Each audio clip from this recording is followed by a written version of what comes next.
In the aftermath of the War of the Ring, with Sauron vanquished and his reign of terror shattered, a haunting question lingers for many fans. What fate befell the Dark Lord's spirit once the ring was destroyed? Sauron was no mere mortal. He was a being of ancient lineage, blessed with an immortal spirit that could never be fully extinguished. Yet, for all his might, Sauron was not impervious to the ravages of war, and in his hubris, in his insatiable thirst for control, Sauron sealed his own fate.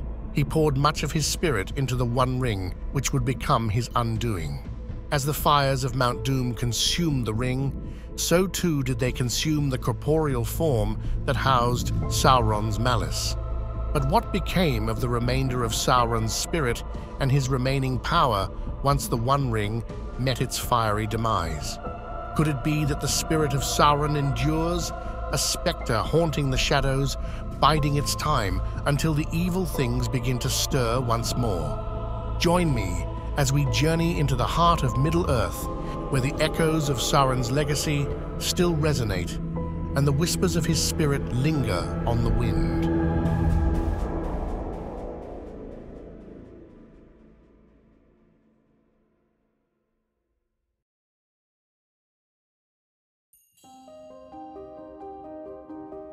In order to understand the essence of Sauron's spirit, we must first return to the luminous dawn of time itself.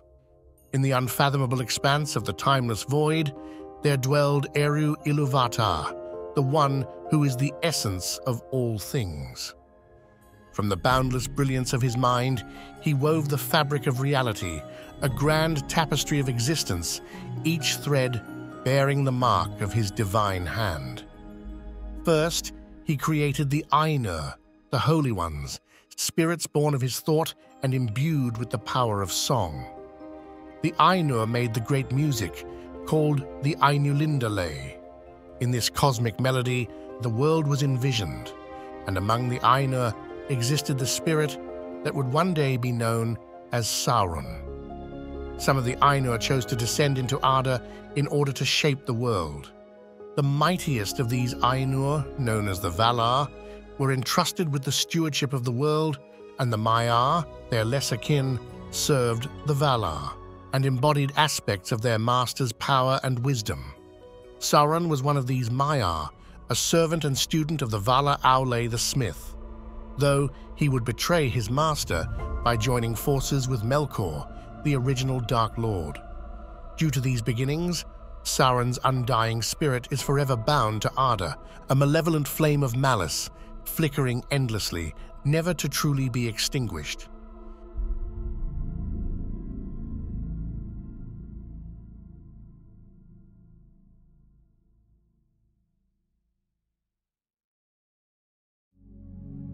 According to Tolkien's mythology, every sentient being possesses an immortal soul. Therefore, when they are killed, it is not a true end, but rather the release of the soul from its mortal vessel, liberating it to transcend beyond the physical realm. When men die, their spirit passes beyond the circles of the world into the unknown. Not even the Valar possess the knowledge of what lies beyond.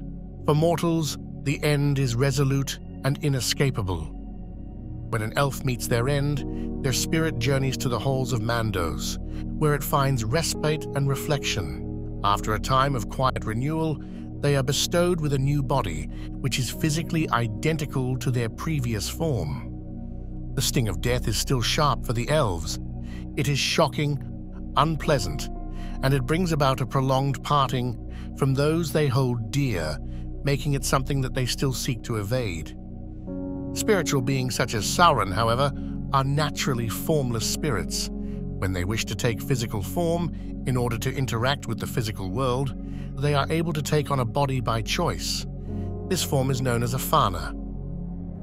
Now the Valar took to themselves shape and hue, and because they were drawn into the world by love of the children of Iluvatar, for whom they hoped, they took shape after that manner which they had beheld in the vision of Iluvatar, save only in majesty and splendor. And they need it not, save only as we use raiment, and yet we may be naked and suffer no loss of our being. Therefore, The Valar may walk, if they will, unclad, and then even the Eldar cannot clearly perceive them, though they be present. But when they desire to clothe themselves, the Valar take upon them forms, some as of male and some as of female. But the shapes wherein the Great Ones array themselves are not at all times like to the shapes of the kings and queens, of the children of Iluvatar, for at times they may clothe themselves in their own thought, made visible in forms of majesty and dread. To the Ainur, physical forms are akin to garments, donned to traverse the world and engage with its inhabitants. These bodies are but vessels and are not entwined with their essence. However, it is essential to recognize that their forms are real and tangible, and prolonged use can lead them to be cherished deeply by the spirit that dwells within them. The Fana of the Valar were not phantoms, but physical. That is, they were not visions arising to the mind or implanted there by the will of a superior mind or spirit, and then projected but received through the bodily eyes. When an Ainu inhabits one of these physical vessels for an extended time, their soul begins to weave itself into the essence of the form, creating a profound emotional bond that deepens into a psychological dependency. The longer they remain intertwined with the vessel, the more their spirit and flesh merge, pulling the Ainu deeper into the embrace of the material world. This connection intensifies as they indulge in earthly pleasures. The delights of the flesh, the warmth of a hearty meal, the cool refreshment of a drink, all become more than mere sustenance. They become a symphony of sensations that bind the Ainu ever closer to their Fana. Though in origin a self-arraying form, it may tend to approach the state of incarnation, especially with the lesser members of that order, the Maiar. It is said that the longer and the more the same Haroa is used, the greater is the bond of habit, and the less do the self-arrayed desire to leave it, as raiment may soon cease to be an adornment and becomes, as is said in the tongues of both elves and men, a habit, a customary garb. Or if among elves and men it be worn to mitigate hot or cold, it soon makes the clad body less able to endure these things when naked. If the spirit, that is, one of those not embodied by creation, uses a Haroa for the furtherance of its personal purposes, or, still more, for the enjoyment of bodily faculties, it finds it increasingly difficult to operate without the Haroa.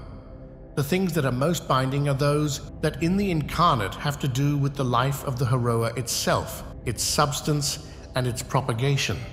Thus eating and drinking are binding, but not the delight in beauty, in sound, or form. Most binding is begetting or conceiving. The Valar, in their celestial grace, are known to indulge in feasts and libations on occasion, relishing these joys in moderation without becoming bound to their earthly vessels. It is when the Fana is wielded too frequently or with too much fervor that the bond appears to deepen and intensify at an accelerated pace. As the previous quote conveys, the act of procreation profoundly anchors a spirit to its Fana. This truth shines brightly in the tale of Melian, a Maya whose heart was captivated by the elven king, Elu Thingol.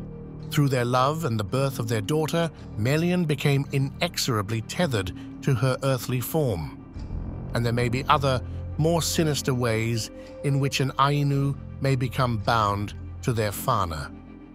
Although it is not explicitly stated, there are tales that hint at the profound tethering that transpires when dark deeds stain the soul. Melkor had turned back and in secrecy passed away far to the south, for he was yet as one of the Valar and could change his form or walk unclad as could his brethren, though that power he was soon to lose forever. Thus unseen, he came at last to the dark region of Avathar.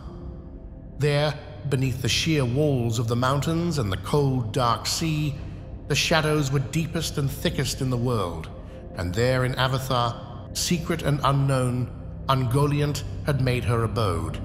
In a ravine she lived, and took shape as a spider of monstrous form, weaving her black webs in a cleft of the mountains.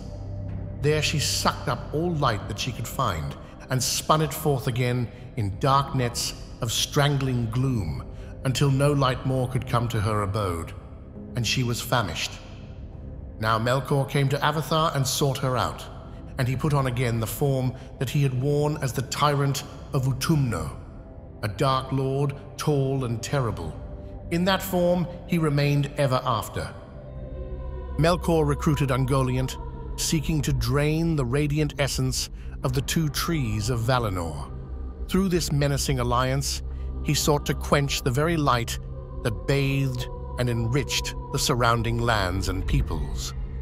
Yet, in the aftermath of this heinous deed, Melkor found himself ensnared, forever bound in his mortal guise, a prisoner of his own malevolence. He could no longer mend the many scars he bore. The flesh of his hand remained seared from grasping the Silmarils. His foot remained crippled by Fingolfin's strike, and the scar etched across his face by Thorondor's talon would endure. It was then made plain, though it must have been understood beforehand by Manwë and Namo, that though Melkor had disseminated his power, his evil and possessive and rebellious will, far and wide into the matter of Arda, he had lost direct control of this, and all that he, as a surviving remnant of integral being, retained as himself, and under control was the terribly shrunken and reduced spirit that inhabited his self-imposed, but now beloved, body. When that body was destroyed, he was weak and utterly houseless, and for that time at a loss and unanchored, as it were. For an incarnate Ainur, the loss of their physical form through death can be a harrowing ordeal. The jarring absence of what once defined their very essence leaves them adrift in a sea of confusion, detached from the world for an agonizing span. When Sauron met his demise in the cataclysm of Numenor's downfall, it took a decade for him to rebuild his form, and following his second defeat at the hands of the last alliance of men and elves, it took over 1,000 years for him to rise once more. In an echo of Melkor's plight, Sauron too would find himself ensnared within the confines of mortal flesh. Just as Melkor's essence was shackled after marring Valinor's brilliance, so too did Sauron's spirit become incarnate in the wake of Numenor's downfall.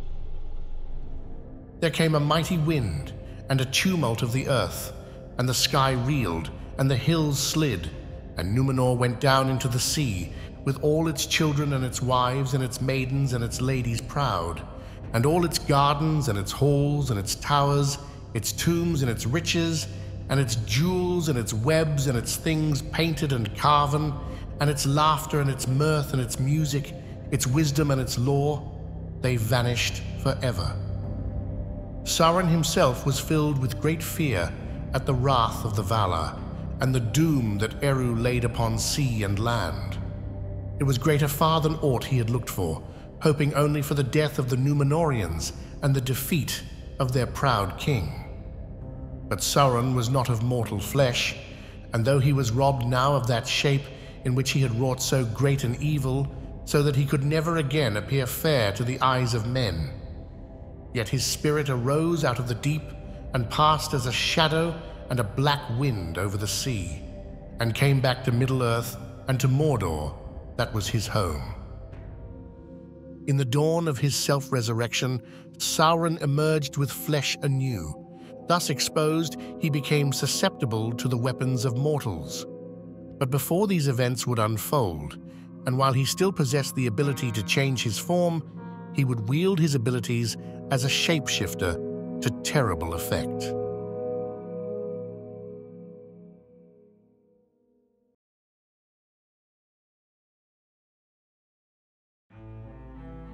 Throughout the First and Second Ages, he wove his schemes with deft mastery. For the craft of shifting guise and donning fair semblance would allow him to ensnare the children of Ilúvatar and trick the elves into the crafting of the Rings of Power. In the year 1200, Sauron, cloaked in fair form and naming himself Anatar, came to the elves of Eregion. With his veiled identity, he weaved his way into the hearts of the elves, convincing them to craft the rings of power with their own hands. Around 400 years later, in Mordor, within the blazing crucible known as the Cracks of Doom, Sauron wrought his master ring, an act that sealed his destiny and bestowed upon him the enduring title of the Lord of the Rings. The idea of pouring spiritual power into physical matter is not a new one. In the pages of Morgoth's Ring, we are told of the marring of Arda, as it was tainted by the malevolent touch of Melkor. His aim was to weave his spirit into the very matter of which Arda was formed. He had to sacrifice much of his power in order to achieve this dread fusion. In return, he left an indelible stain on the material realm, casting a shadow that gripped the world in an unyielding hold. But in this way, Morgoth lost, or exchanged, or transmuted the greater part of his original angelic powers of mind and spirit, while gaining a terrible grip upon the physical world. For this reason, he had to be fought, mainly by physical force, and enormous material ruin was a probable consequence of any direct combat with him, victorious or otherwise. This is the chief explanation of the constant reluctance of the Valar to come into open battle against Morgoth. This process would have been similar for Sauron. A large portion of his power and spirit were transmuted into the ring. This power exchange was required in order to exert his dominion over all of the other rings. Yet the act of binding such immense power within the ring created the vulnerability, the fatal flaw in his armor which would lead to his destruction. But it also meant that, as long as the ring existed, Sauron's spirit would endure. The ring's very existence, although Sauron didn't physically possess the ring, meant that his spirit and his magic was alive and well.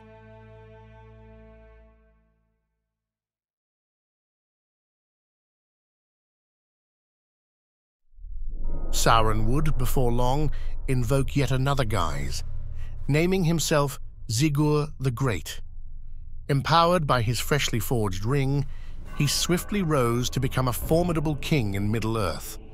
Men rallied to his side, fought under his banner, and pledged their service to him. In his brazen vanity, Sauron adorned himself with a cascade of grandiose titles, each more glorifying than the last: the King of Men, the Lord of the Earth, the Lord of the World, and most audaciously, the King of Kings.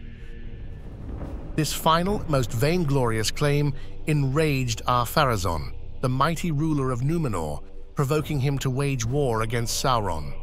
The might of Númenor proved too great for Sauron's forces. Sauron was captured and delivered to the shores of Númenor. Here, with cunning words and dark persuasion, Sauron deceived Ar-Pharazôn and the men of Númenor, leading them down the shadowed path of Melkor worship. Then, with whispered promises of eternal life, he guided the monarch into rebellion against the divine order, urging an assault upon the sacred shores of Valinor. It was at this time, as the ships of the Númenorian fleet arrived upon the shores of Aman, that Eru Ilúvatar intervened. Then Manwë upon the mountain called upon Ilúvatar, and for that time the Valar laid down their government of Arda.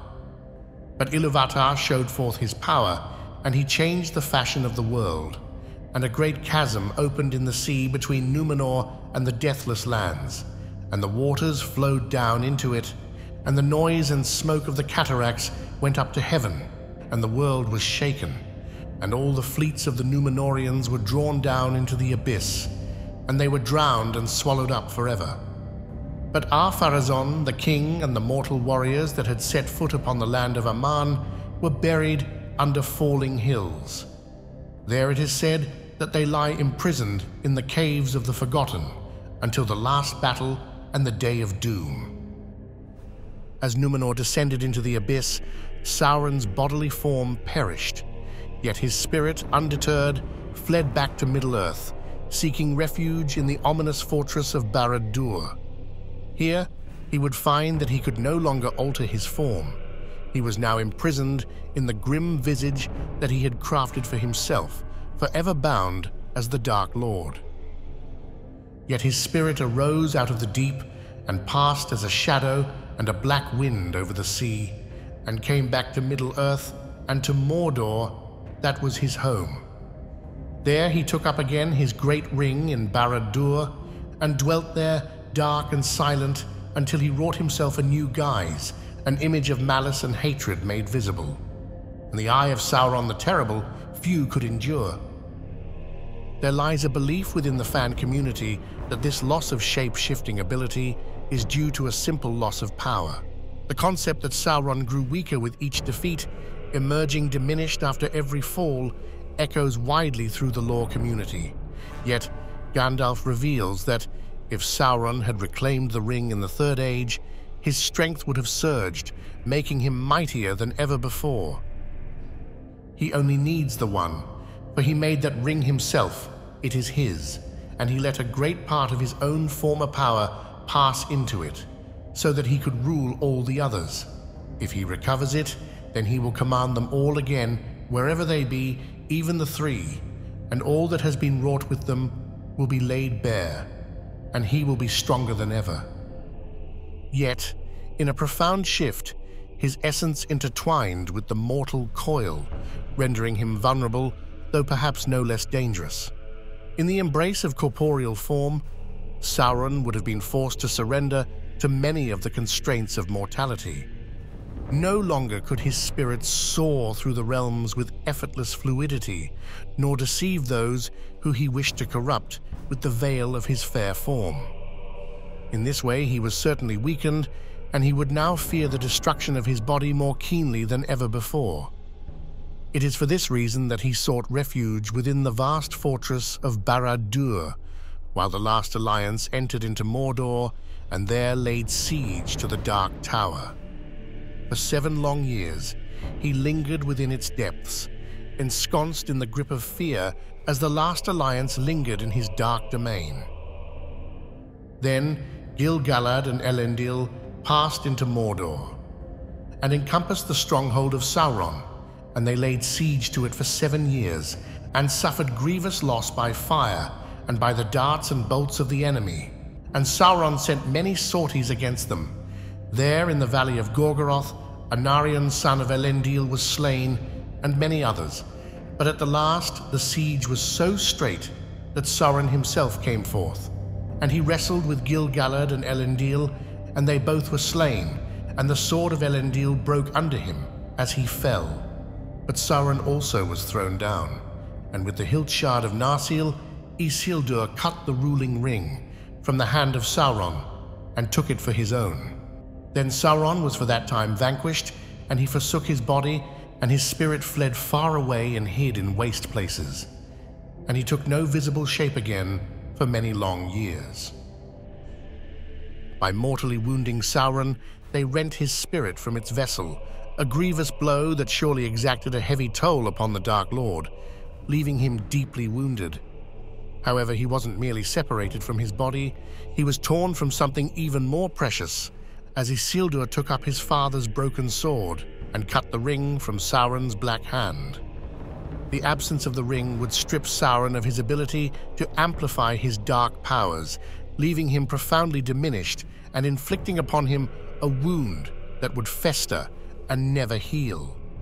But to achieve this, he had been obliged to let a great part of his own inherent power, a frequent and very significant motive in myth and fairy story, pass into the One Ring. While he wore it, his power on Earth was actually enhanced. But even if he did not wear it, that power existed and was in rapport with himself. He was not diminished, unless some other seized it and became possessed of it. If that happened, the new possessor could, if sufficiently strong and heroic by nature, challenge Sauron, become master of all that he had learned or done since the making of the One Ring, and so overthrow him and usurp his place. Sauron was weakened in the sense that his power was no longer magnified by the ring, and he greatly feared another who could challenge him, such as Aragorn, laying claim to the ring and using it against him. But Isildur would soon die, and the ring would lay hidden in the waters of Anduin for 2,461 years. Therefore, with the ring still in existence, hidden and unclaimed, Sauron was able to rebuild his strength, and the world would feel the chill of his menacing shadow once more.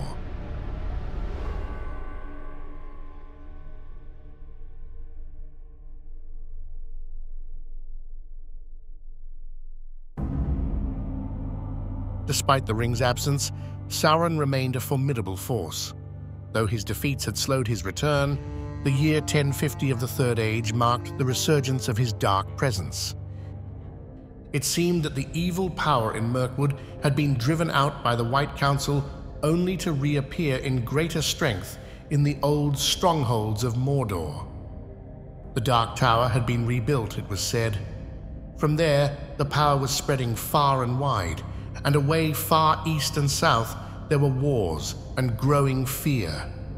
Orcs were multiplying again in the mountains. Trolls were abroad, no longer dull-witted, but cunning and armed with dreadful weapons. And there were murmured hints of creatures more terrible than all these, but they had no name.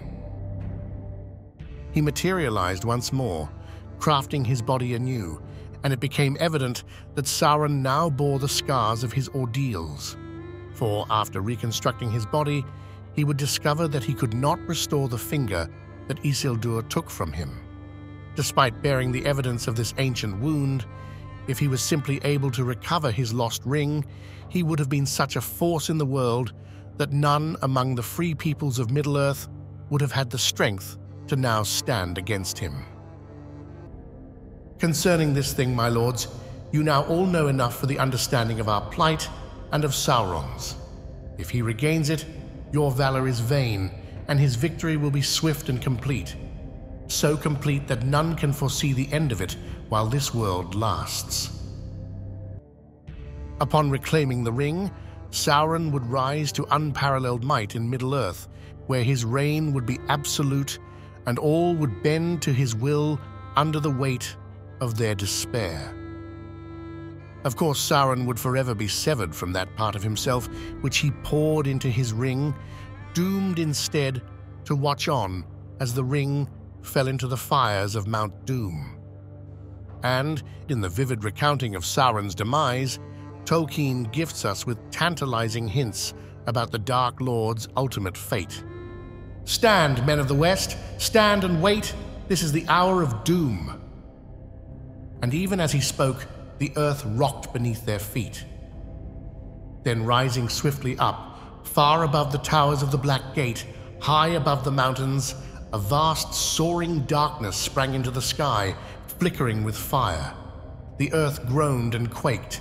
The towers of the Teeth swayed, tottered, and fell down. The mighty rampart crumbled. The Black Gate was hurled in ruin.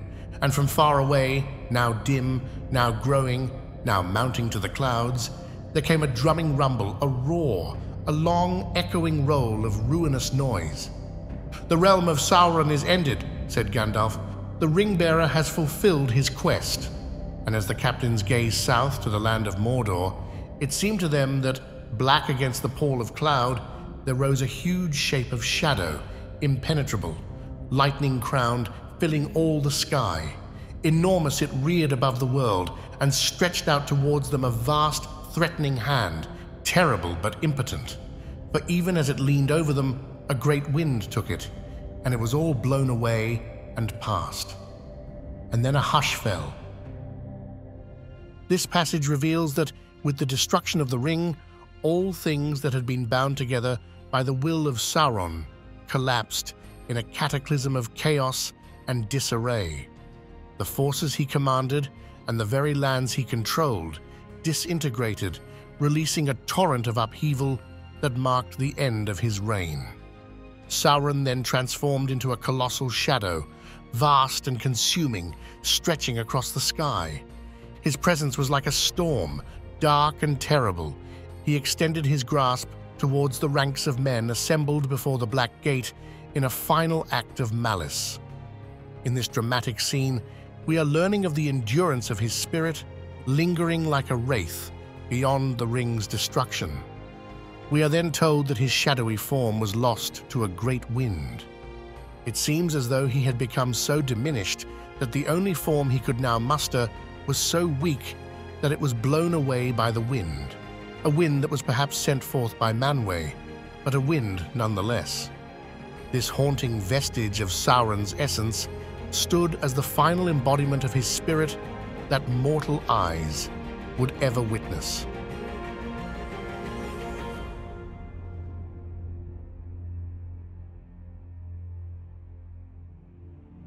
Sauron's spirit, now bereft of shape, drifted as a spectral echo, unable to wield influence upon the world. In the pages of The Return of the King, Gandalf's prophetic words paint a vivid picture of the destiny that would await Sauron should the ring meet its fiery end. If it is destroyed, then he will fall, and his fall will be so low that none can foresee his arising ever again. For he will lose the best part of the strength that was native to him in his beginning, and all that was made or begun with that power will crumble, and he will be maimed forever, becoming a mere spirit of malice that gnaws itself in the shadows, but cannot again grow or take shape. And so a great evil of this world will be removed. This passage reveals two profound truths about the destiny of Sauron. Firstly, it speaks of a fate where his tortured spirit would gnaw itself in the shadows. Sauron, in his relentless pursuit of dominion and command, yearned to impose strict order upon all realms and peoples. Yet fate decreed a cruel twist. He must bear witness as the peoples of the world revel in unfettered freedom. They dance and dream beyond the constraints he sought to impose, liberated from the rigid structures and chains of command that he sought to enforce upon them.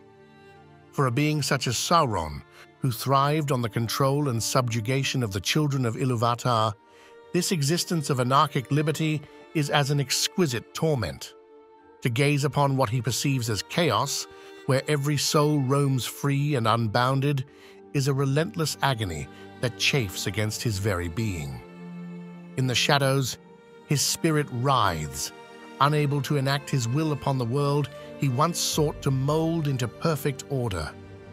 Secondly, the quote also tells us that Sauron is no longer able to manifest in tangible form and exert his will upon the physical realm in any way. Tolkien confirms this profound fate in letter 131. There was another weakness. If the One Ring was actually unmade, annihilated, then its power would be dissolved. Sauron's own being would be diminished to vanishing point, and he would be reduced to a shadow, a mere memory of malicious will.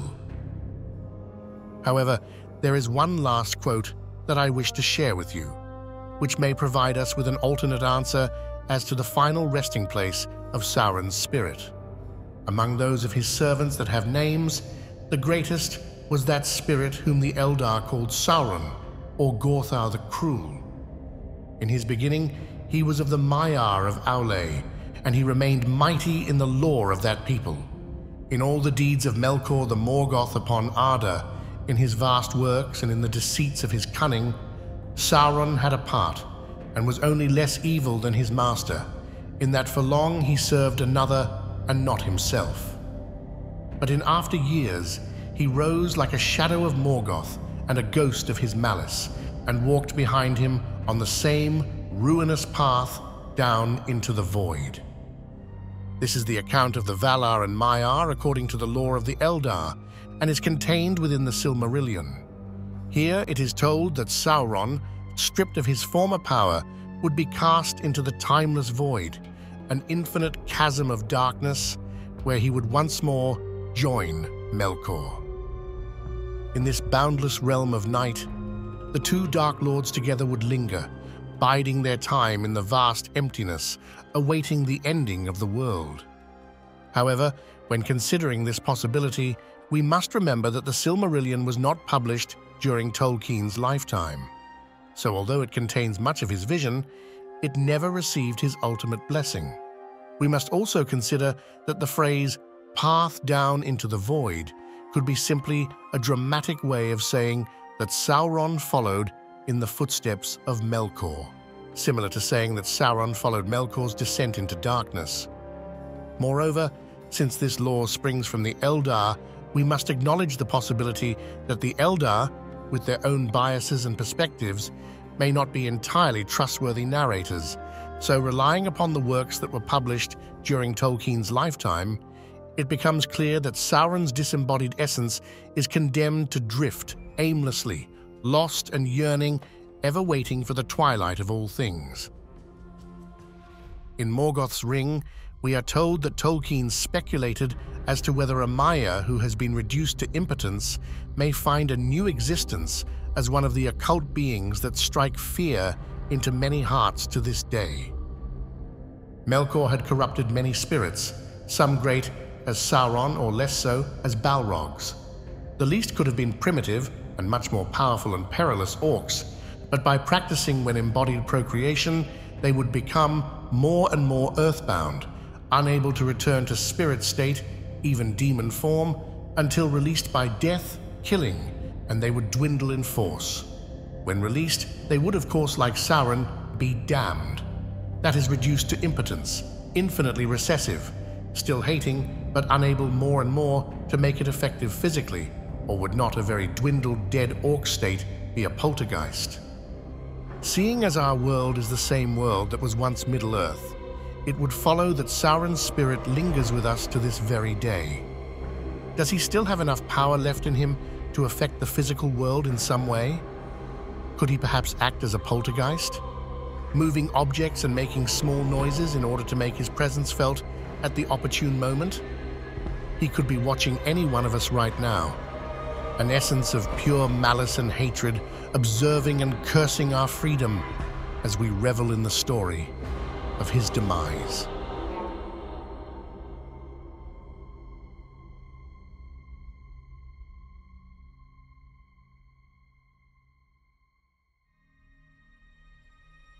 Thank you very much for tuning into Realms Unraveled.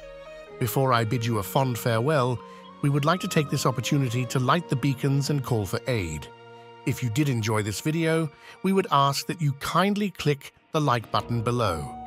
Also, we would be very grateful if you would consider subscribing and clicking on the bell icon.